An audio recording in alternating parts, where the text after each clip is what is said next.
Margaret worked in hospital administration for 34 years. She managed budgets, she approved vendor contracts, she understood money.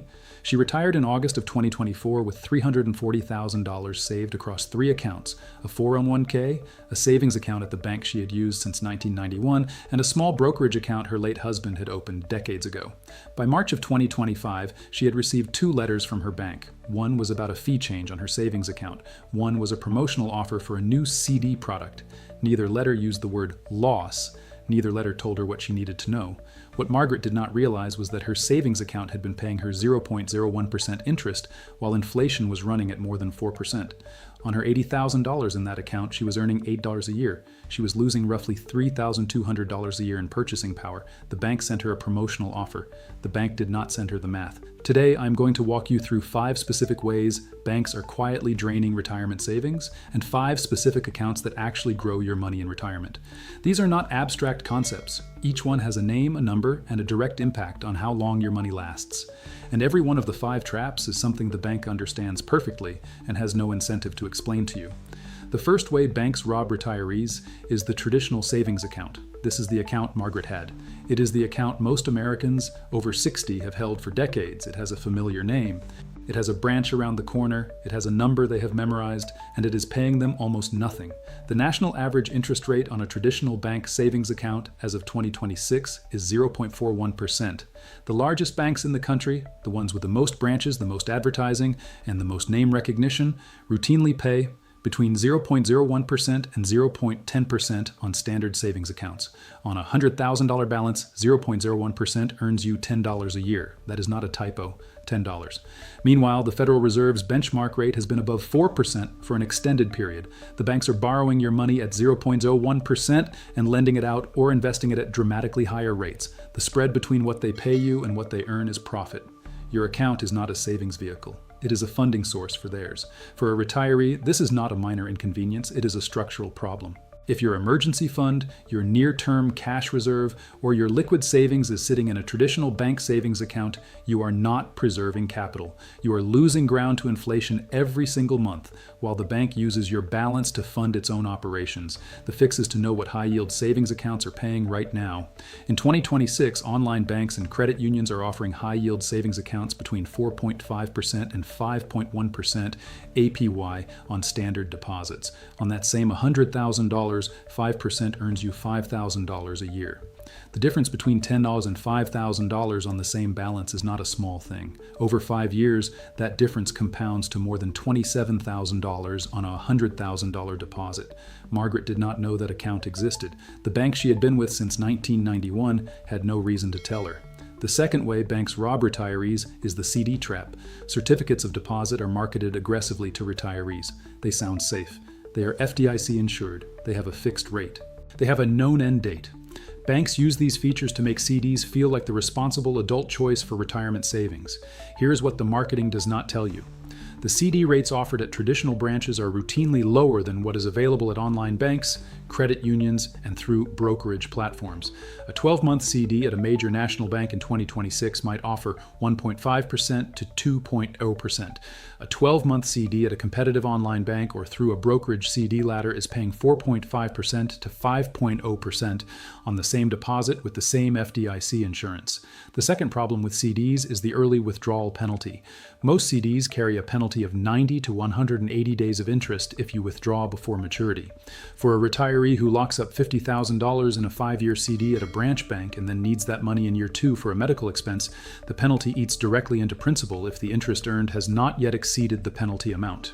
Banks present this as a feature. It is what earns you the higher rate.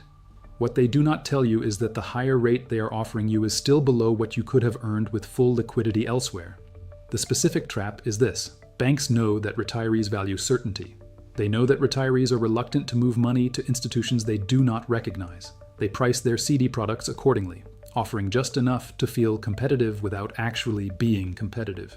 If you are holding CDs at a traditional branch bank and you have not compared those rates to what a brokerage CD ladder or an online bank is offering this quarter, you may be leaving hundreds or thousands of dollars per year on the table. Thomas retired in 2025. He had $120,000 in a 2-year CD at his branch bank at 2.1%. His neighbor, who retired the same month, put the same amount into a brokerage CD ladder through his investment account at an average rate of 4.7%.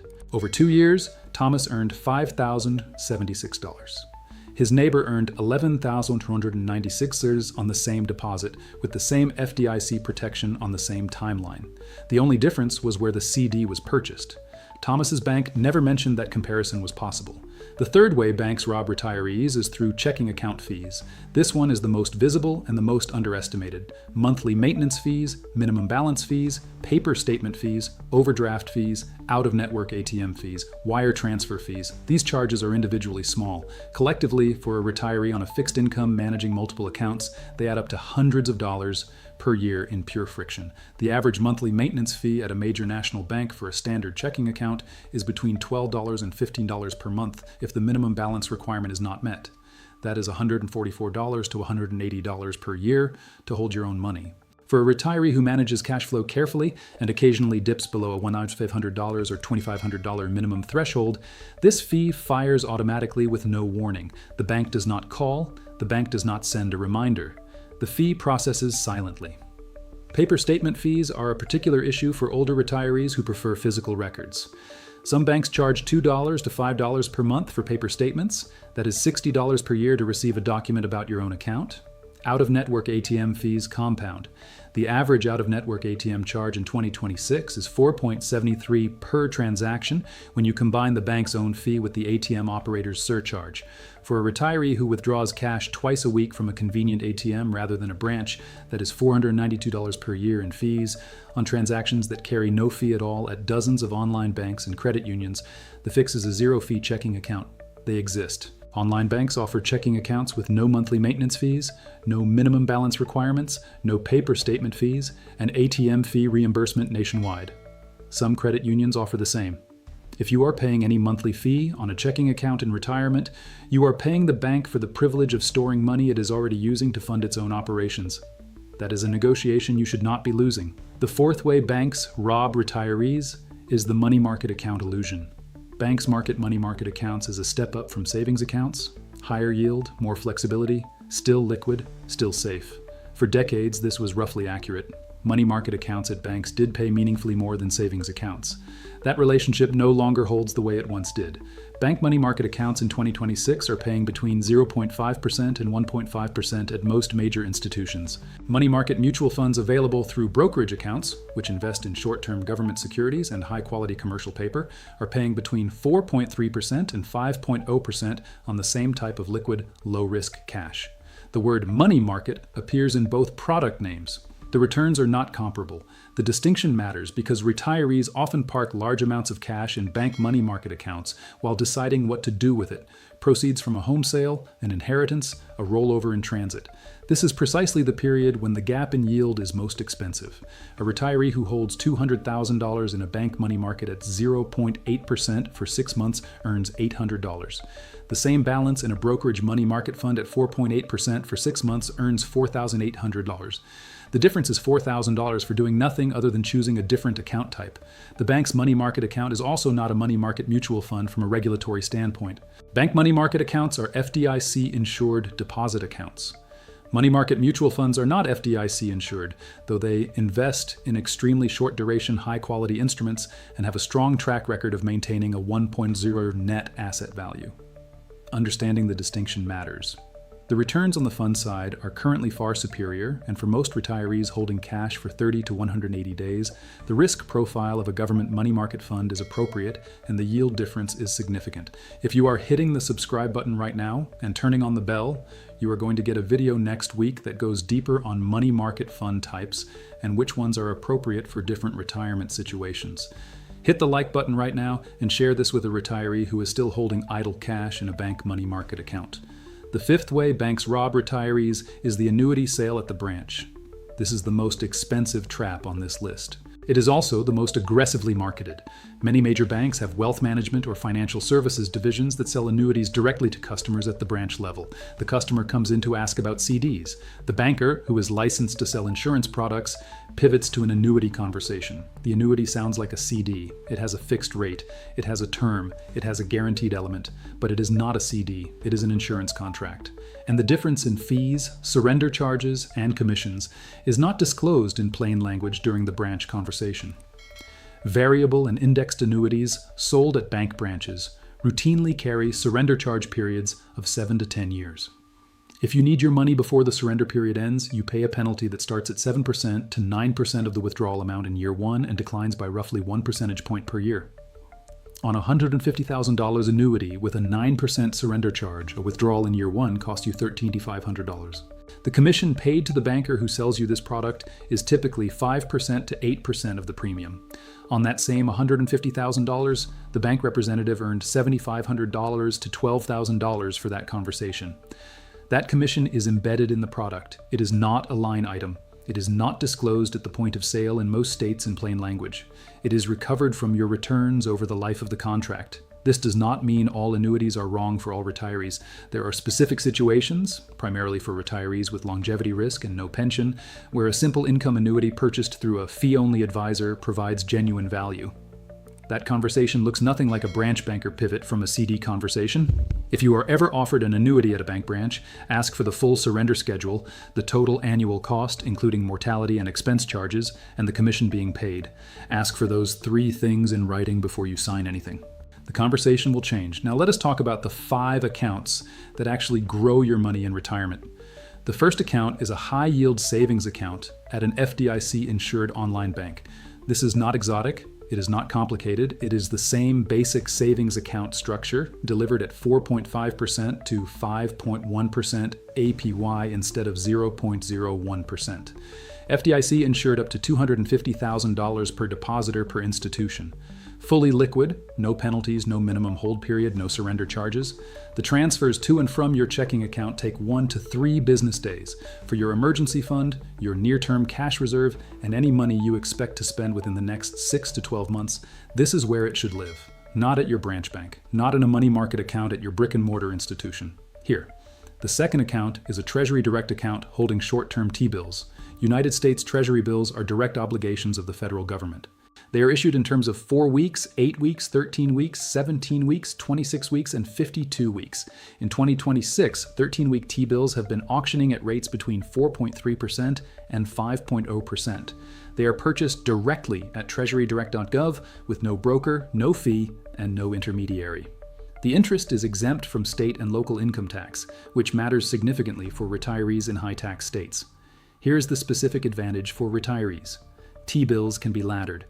You purchase bills with staggered maturity dates, some maturing in 4 weeks, some in 13 weeks, some in 26 weeks, so that a portion of your cash becomes available regularly without locking up your full reserve. This is a specific strategy, not a theory. A retiree with $100,000 in cash reserves can build a 4-rung T-bill ladder that matures $25,000 every 13 weeks, keeping funds consistently rolling at current rates with no penalty for the maturity proceeds. The third account is a brokerage account with a government money market fund. For cash you are holding for 30 to 180 days, proceeds waiting for redeployment, RMD funds taken early in the year, proceeds from a home sale, a government money market fund inside a standard brokerage account is the appropriate vehicle. These funds invest in short-term U.S. government securities and repurchase agreements. They are not FDIC insured, but they target a stable $1 net asset value and have maintained it through multiple market cycles. In 2026, leading government money market funds are paying between 4.3% and 4.9% 7-day yield. The money is available next day. There are no surrender charges. There is no minimum hold period. The fourth account is an I-bond account through Treasury Direct. Series I savings bonds are issued by the U.S. Treasury and pay an interest rate that combines a fixed rate set at purchase with a variable rate tied to the CPI-U inflation index, adjusted every 6 months. For retirees concerned about inflation eroding purchasing power, which is the central financial risk of a 20 to 30-year retirement, I-bonds provide direct inflation protection with a federal government guarantee. The specific mechanics: I bonds have a 1-year minimum hold period. If redeemed between 1 year and 5 years, you forfeit the last 3 months of interest. After 5 years, redemption is penalty-free. The annual purchase limit is $10,000 per Social Security number per calendar year, with an additional $5,000 available through your federal tax refund. The interest is exempt from state and local income tax. For a married couple, the annual purchase ceiling is $20,000 plus the refund option. These are not a complete inflation strategy on their own, but as a component of a cash and near cash allocation, they are one of the few instruments in existence where the return is literally indexed to the inflation rate that is eroding your other savings. The fifth account is a Roth IRA for tax-free compounding on funds you will not need for at least 5 years. If you have retirement assets in a traditional IRA or 401k that you do not expect to spend for 5 or more years, and if your current year income is lower than it will be when required minimum distributions begin, this is the window to consider a Roth conversion. Money converted to a Roth IRA grows tax-free and is never subject to required minimum distributions during your lifetime. Qualified distributions, those taken after age 59 and a half and after the 5-year holding period, are completely tax-free, including all the growth. The specific calculation that matters. In years before RMDs begin, many retirees are in a lower tax bracket than they expect to be in at 73 or 75 when distributions are forced. A partial Roth conversion in those years, converting only enough to stay within your current bracket, moves future tax liability forward at a lower rate. The Roth IRA then compounds with no future tax drag, no RMDs, no income added to the combined income formula that determines how much of your Social Security is taxable, no income added to the MAGI calculation that determines your Medicare Part B premium 2 years later. The Roth conversion is not a product a bank will sell you. It is a strategy a fee-only retirement tax advisor helps you execute. The 5-year rule, the conversion tax, and the interaction with your current year income all require a calculation specific to your situation. But for retirees with a gap between retirement and RMD age, this is among the most powerful moves available, and a bank branch will never bring it up. Here is your action checklist. For savings, pull up your current savings account interest rate today.